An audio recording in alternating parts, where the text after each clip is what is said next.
Masayang-masaya ako sa mga nabili ko. Kasi ba naman nalaki ng payong ko na kapag bumili ka ng isa, ay may kasama pa ulit na isa. Yan, ganyan. Bali, 2 payong ang darating sa'yo. At dahil nga nagustuhan ko, dahil malaki, tag-ulan ngayon, Mima, may panibagong bagyo na naman na darating. Eh, bumili ulit ako ng panibago. 2 navy blue naman. Ito yung navy blue, pakita ko sa inyo. Ayan, aray ko. Ayan, o, ganyan siya kalaki, Mima. Tingnan nyo. Diba? Yellow. Model si yellow, navy blue, and si maroon natin, eto sa harapan. Wait, baba ulit natin si, ayan si red. Ayan, ganyan, kalaki, at ganyan, kaganda, ang quality ng payong na nabili ko dito sa TikTok. At na-check ko kanina, Mima, ha? Humabol kayo.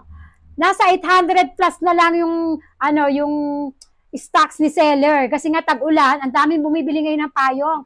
At kung bibili kayo ng payong, siguraduhin nyo matibay. Kagaya nito, tingnan nyo.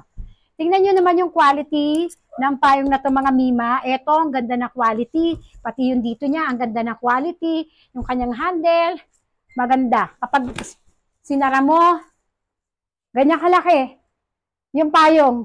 Tapos, kung sasakay kayo ng jeep o kaya ng kotse nyo, sarado mo lang siya. Sa jeep, nahihiya ka kasi may katabi ka, baka mabasa ng payong mo. Sarado mo to. Diba? And hindi siya tumutulo. Siguro tataka kayo, paano yung tulo? Saan pupunta dito? Meron siyang parang, rito. Ayan bukasan. Pag uwi mo sa bahay nyo, ayan, isabit mo. Kaya mo lang siyang tumulo. Pero syempre, pag sinabit mo, buksan mo to, ayan, natanggal na nga lahat. Tanggalin mo yon. Wait lang, kasi nga tinanggal ko. Pwede naman, tanggalin mo na lahat yan. Ayan, ganyan mangyayari. Buksan mo itong wait lang. Diba, nakaganyan sa bahay nyo para mas madali siyang matuyo. Ngayon, pag tuyo na, saka nyo ikabit. Wait lang, balik natin muna para may Saka nyo siya ikabit. Pagka naikabit nyo na, ingatan nyo to, baka mawala. So, ito, nyo uli. Ano tawag dito? Itali, ano tawag dito? Ibalik nyo na lang, ganun. Ayan, ganyan yung payong natin, mga Mima. O, bumili na.